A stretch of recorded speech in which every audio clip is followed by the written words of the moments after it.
Good afternoon, everybody, and welcome to this week's From the Field Farm Chat with Idaho Wheat. My name is Ryan Mortensen. I am the Communications and Programs Manager for the Idaho Wheat Commission. Thank you all for joining us today. We have a great lineup of speakers. We are going to talk about the, the recently wrapped up legislative session. Excuse me. We have Elizabeth Kreiner, who is a partner at Veritas Advisor Group. This year, Veritas has contracted with Idaho Grain Producers Association as their lobbyist. And so we are privileged to have Elizabeth on the call with us today to talk about some legislative issues and information, excuse me, that we feel like you all will need to know and benefit from. And then later in the conversation, we will hear from Amaya Aguirre-Landa, who is the executive director of the Idaho Grain Producers Association. She will give us just an overview of IGPA, membership opportunities, benefits of being a member. So with that, I just want to remind everybody, if you have a question that comes up during our presentation today, if you'll just post that in the chat, raise the hand icon, or take yourself off of mute, we will be sure to get that question asked and hopefully answered. So with that, Elizabeth, I'll turn the time over to you. If you want to give us just a brief introduction of yourself, and then we'll dive right into our first legislative topic. Thanks very much, Ryan. It's great to be here with all of you. And we're really pleased to just complete our first session with IGPA and enjoyed very much working with the association and with members through that session. Again, my name is Elizabeth Kreiner. I've been an Idaho lobbyist for 29 years now, and I have 37 years in Idaho policy and politics. So it's what drives me. I love solving problems, and I love the fact that every day I get to learn something new. And so it's been great to work with the folks at IGPA. I picked a few issues out of our overview, and I want to make sure everybody knows that Idaho Grain Magazine has a more detailed, thorough overview of things we worked on during the session. Please take a look at that. This is just going to be a smattering of different issues. And then I wanted to talk a little bit at the end about where we're at in dealing with the budget reconciliation bill and actions related to the Farm Bill in Congress. So with that, let me know, Ryan, if you see any hands up as I work through these.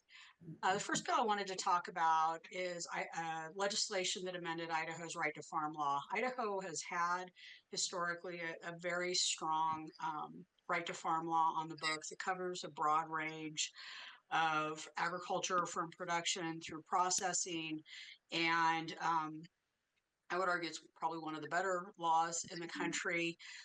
The last time we did amendments was in 2011, and I worked on that on behalf of a food processor client.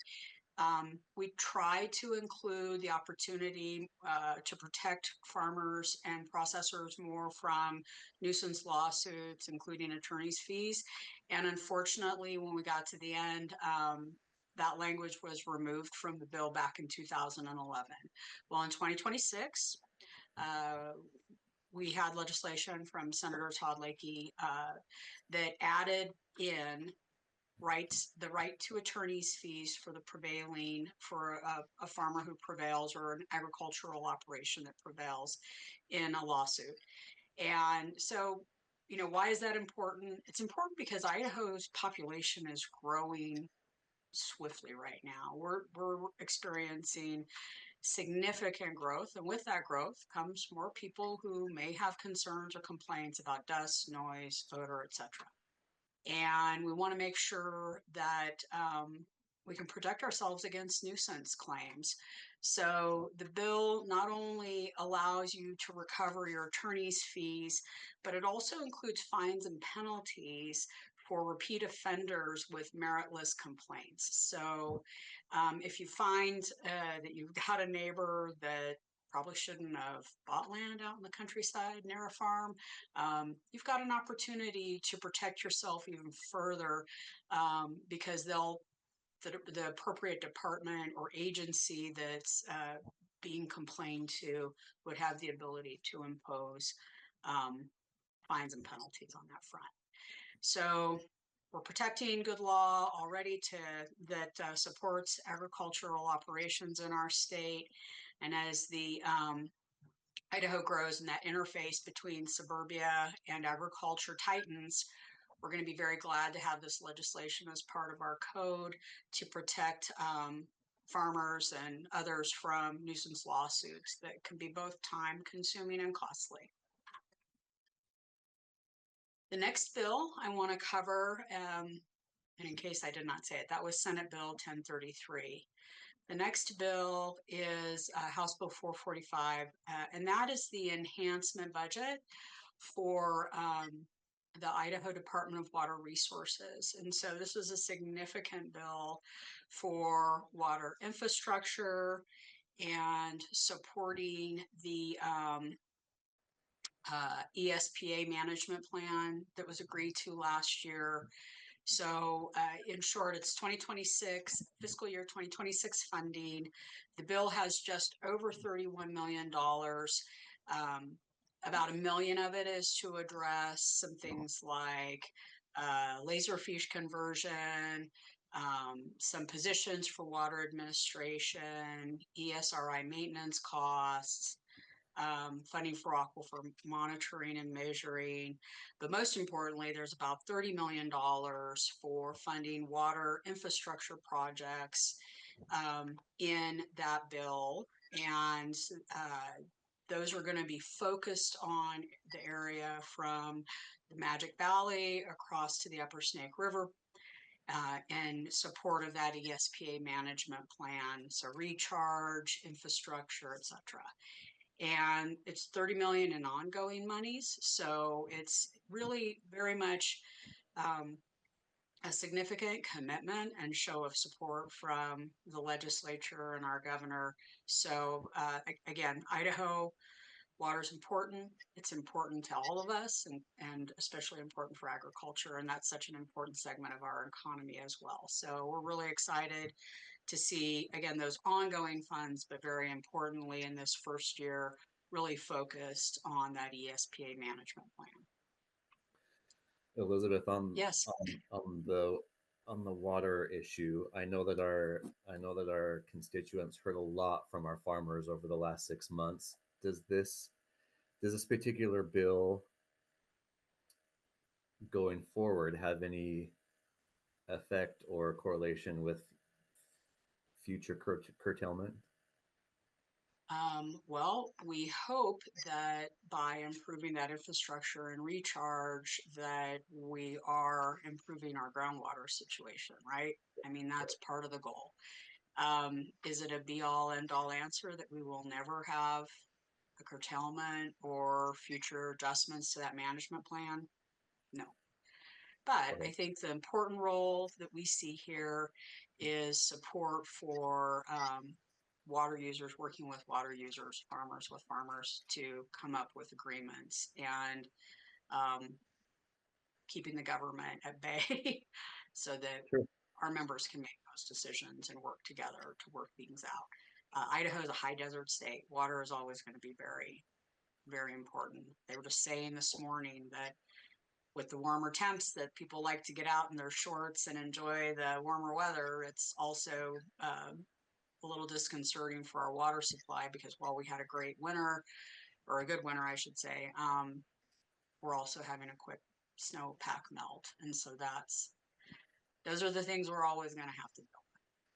Sure. Thank you. The next bill, foreign ownership, I wanted to bring up. We had several bills this last session dealing with new limits on foreign ownership of Idaho's agriculture and resource lands related to what were titled foreign adversaries. The effort was to amend some law passed in 2023 that prohibits foreign governments from having a controlling ownership of agricultural or resource lands. And the reason I wanted to include it is our board did add policy last November in support of that underlying law that prevents foreign governments having controlling ownership of ag land and resource land in Idaho. The bill this year, there were 4 versions through the session making these changes. The final bill that passed was House Bill 356, and that went through the full legislative process and was signed by the governor. This bill prohibits foreign adversaries as defined in federal code from owning agriculture and resource lands, water, or mineral rights. The bill includes forced sales within a 180-day notice period or forced foreclosure. And then the bill includes a bounty provision of 30% of the proceedings to a whistleblower, but in that final bill, it does reference a qualified whistleblower, which there's not a definition, but the courts will have to determine if an individual is making claim, do they really have a legitimate opportunity for that claim, which we think will help prevent any what I would call harassment types of claims that could occur under that type of scenario. We had concerns with the bill's potential impact on one of our partners in agriculture, Syngenta, which is an important part of Idaho's agriculture industry, and from our perspective, an important source of wheat seed. I understand approximately 50% of winter wheat seed is grown here in Idaho, developed in Idaho, and used in Idaho. And with respect to seed treatments, they are an even more significant partner with about 80% of seed treatments in Idaho being provided by Syngenta. The original 3 versions of that bill would have basically forced Syngenta to move their operations to another state. So we would lose that partner that's local in the economy.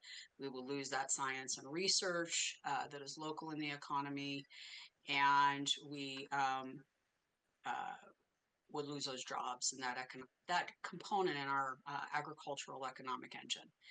So we worked with some others to get language included for an exemption for entities that have an approved agreement under the federal government's Committee on Foreign Investment in the United States. So this FICIUS agreement is something that's been going on for quite a while. It is an interagency entity that's developed to monitor when there is foreign investment in what is deemed to be an important or critical industry within the United States.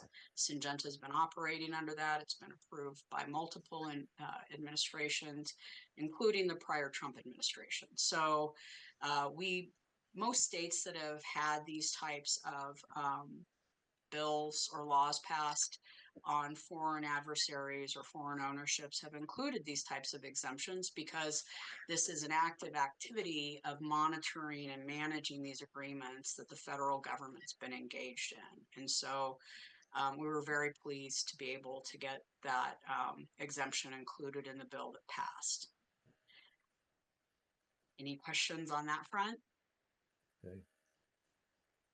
There was another piece, and again, IGPA does support the underlying law, Senate Bill 1149, and this one deals just specifically with that underlying law and foreign government controlling ownership.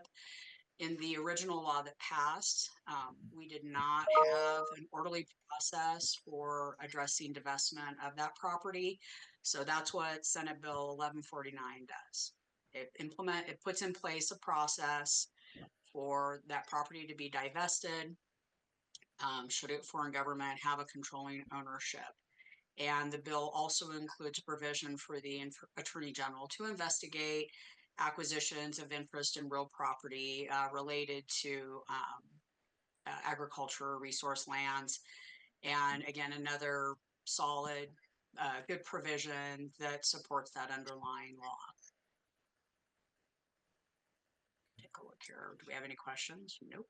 Everybody's quiet. So on a going forward basis, a couple of hemp bills were introduced towards the end of session. And House Bill 456 and House Bill 478, they were both introduced by House Agriculture Chairman Kevin Andrus. And the purpose was they did an informational hearing and to kickstart a conversation about making some changes to our current code with respect to growing hemp products or growing hemp and hemp related products. So 456 would allow hemp producers who are growing for fiber or grain to work under the same regulatory limits as the federal regulations governing industrial hemp production.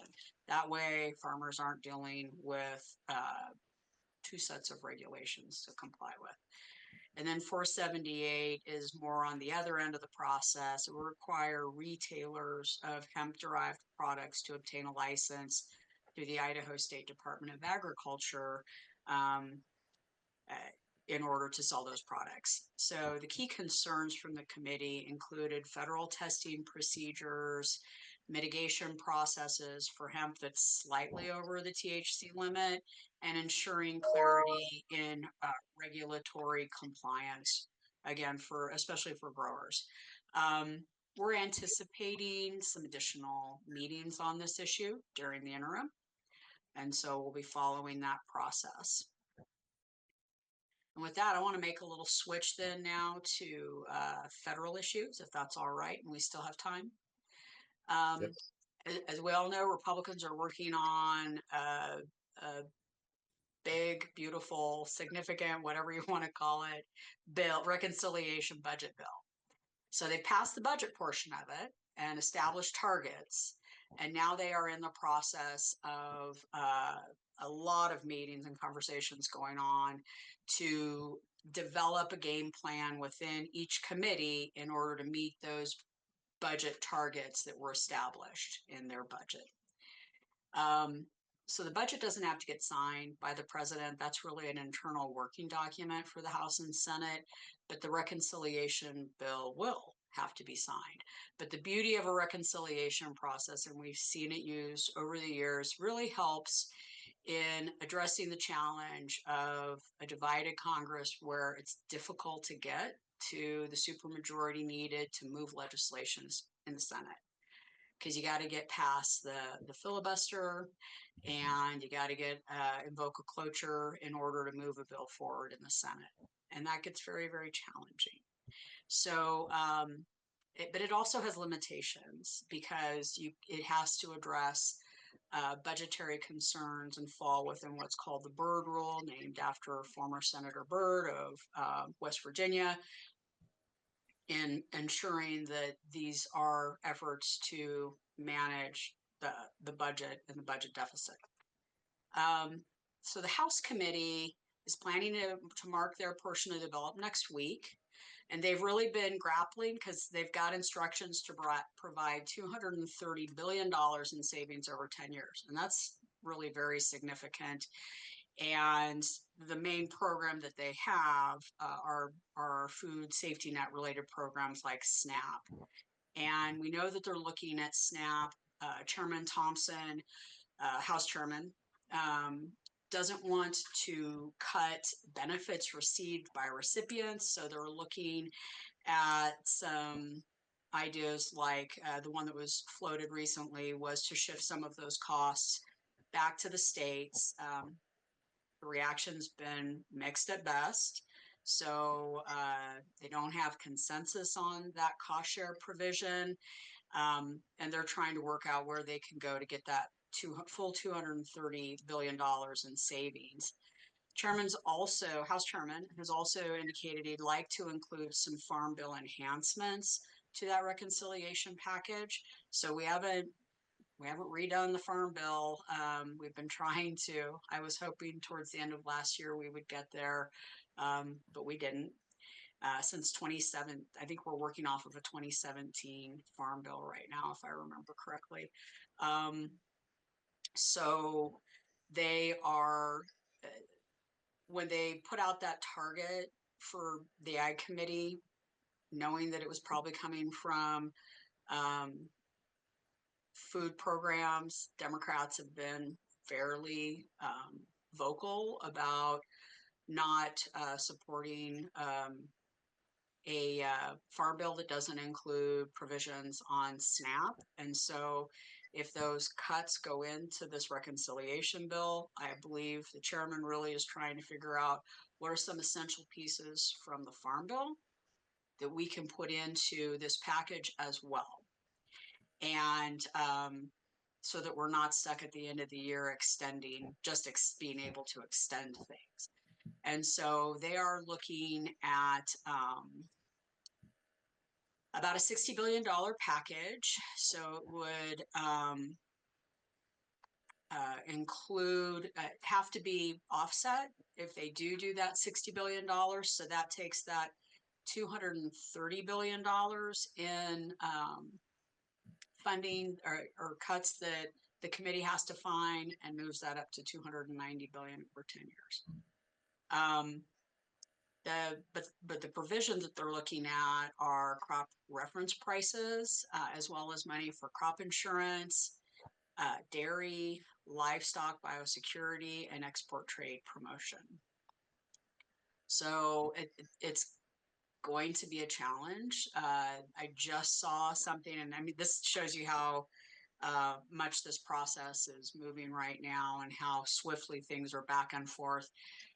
There's been so much focus on the House committee, and then just about an hour ago, I got an update that the Senate chair has indicated that they would be interested in and willing to include things like crop reference prices, but other things that they feel will not pass the bird test are no-go for the Senate. And so it may limit what the House and Senate are able to do with respect to moving forward on some farm bill pieces and updates.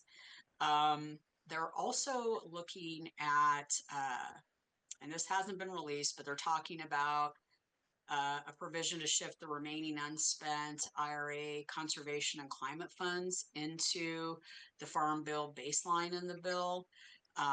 Some of that could be used to offset that $60 billion we talked about. So there's a lot of moving parts. The goal that we're still hearing is Memorial Day or July 4th. Those have both been discussed publicly.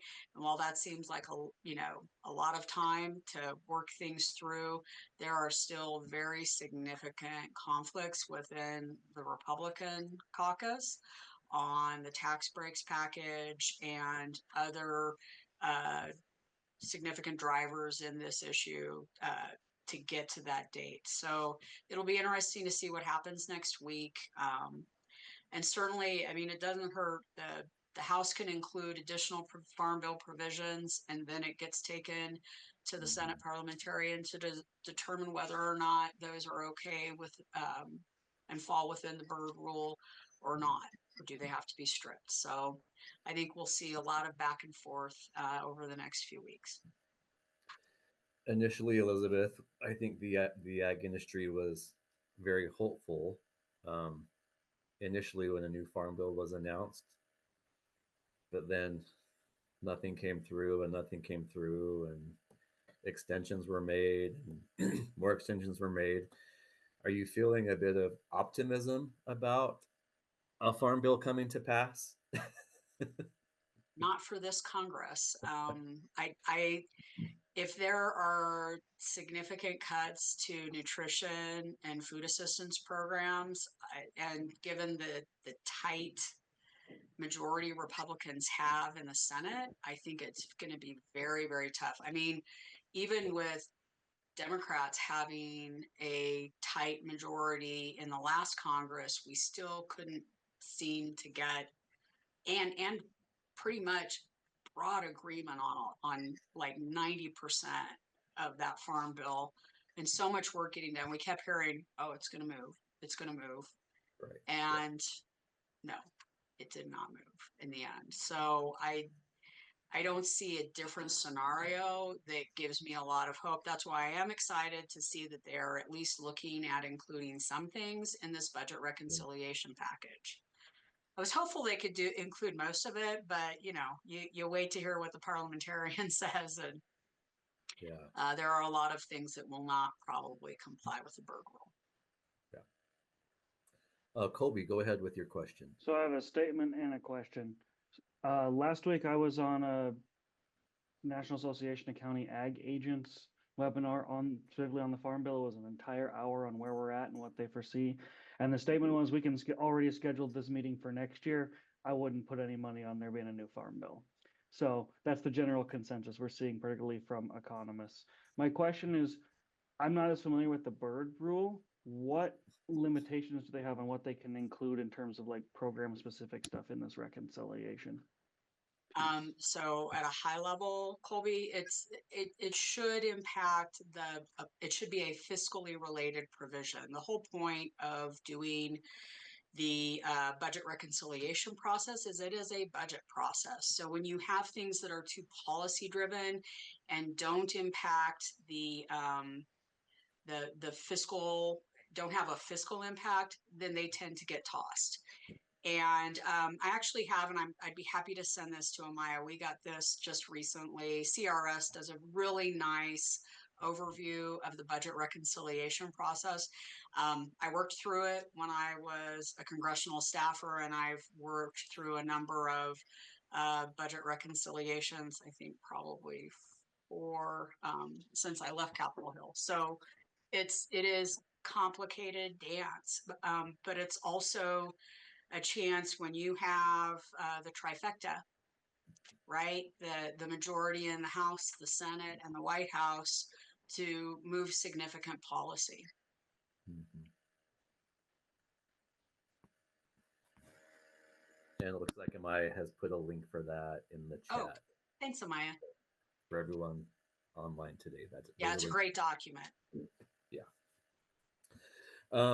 Elizabeth, I know you have to sign off soon. Just a question on the legislative session as a whole. I'm wondering what the overall feel was, what you thought the overall feel was, how the climate was, support for agriculture in general. I think we have work to do. We've got a lot of, again, it goes back to that population growth in our state. There are a lot of people that probably don't have the kind of experience, and a lot of new legislators that are recent, folks who have recently moved into the state, that we're working. I know other commodity groups are looking at and working on how do we message better so that they understand, for example, what is the role of a commission for a commodity? What is the importance that each of these commodities brings to the overall portion of Idaho's economy that agriculture makes up? Food is, even in when the economy turns down, food is still a really significant, stable component of a state's economy. And I think Idaho's been really lucky to have such a strong ag and food processing economy as a backbone. So there's always work to do there. And the more people that move in that didn't grow up on the farm, and I didn't grow up on a farm, but I grew up around people who did and have, family and friends. And it's just so important that we understand what those farmers need to be successful. All right. Appreciate it. Thank you, Elizabeth, for your work with IGPA on behalf of our wheat farmers. We appreciate that partnership and appreciate you being with us today. Thank you. We'll switch gears just a little bit and we'll talk a little bit more about Idaho Grain Producers Association with Executive Director Amaya Aguirre-Landa. Amaya, go ahead and let's do a plug for IGPA for those who are on with us today. Thanks, Ryan. Before I get too far down that road, just to add some more context for your question, the last question you had for Elizabeth, is when we started this session, we knew we weren't going to be running any specific pieces of legislation, but we knew that we needed to have a strong focus on education, and that became even more apparent as the legislature went on.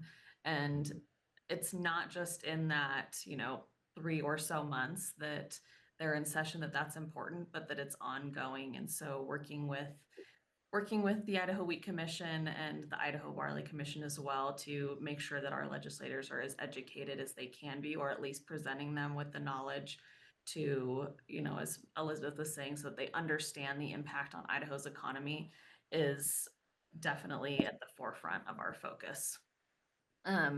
As Ryan said, thank you again for having us on today. I'm Amaya Aguirre-Landa, the Executive Director of the Idaho Grain Producers. I joined IGPA in October. Elizabeth and her team came on shortly after. This was just a little taste of kind of what we provide to our members during the legislative session. So we have a weekly report that goes out every Friday or Saturday that gives a recap of the bills that we're tracking, gives an update, what's been happening with those, and then also a bill tracker so you can keep and monitor that. Elizabeth also mentioned that there will be a legislative update in the Idaho Grain magazine, and that will do a much deeper dive on the things she talked about today, and then a few things that we didn't cover as well. We are a membership-based organization, so how we differ from the Idaho Wheat Commission is the Idaho Wheat Commission is a quasi-government agency that focuses on education, research, and marketing. We focus on government affairs and policy at the county, state, and federal level. So because they are a quasi-government agency, they cannot lobby on their own behalf. So IGPA works in conjunction with the Idaho Wheat Commission and the Idaho Barley Commission to lobby in the best interests of those two industries.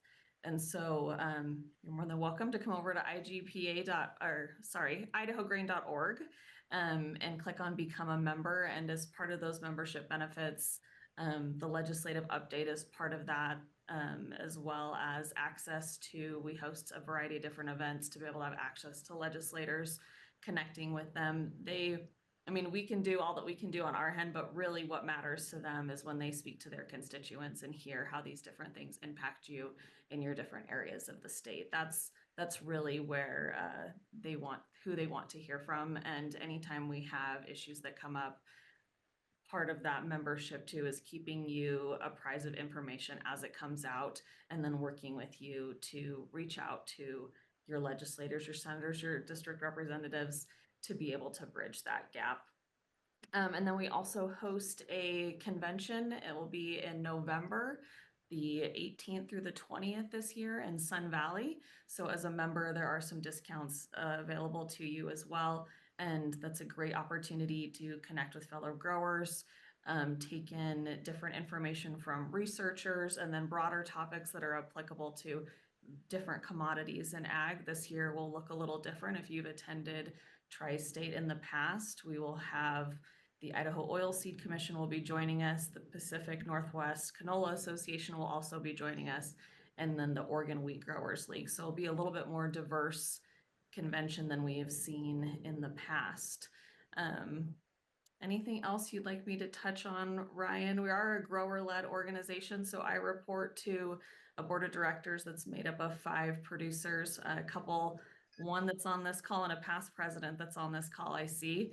And so we have a diverse representation across the state as well, making sure every area's needs are met, because as I'm sure you are all aware, it looks very different for somebody in Bonners Ferry than it does for somebody over in Idaho Falls.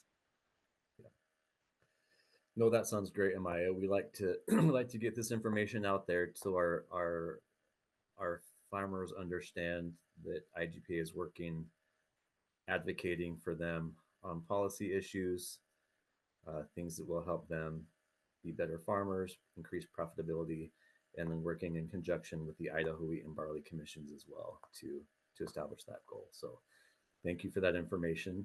I will add this meeting will be recorded and posted to our website as well as our YouTube and Spotify platform.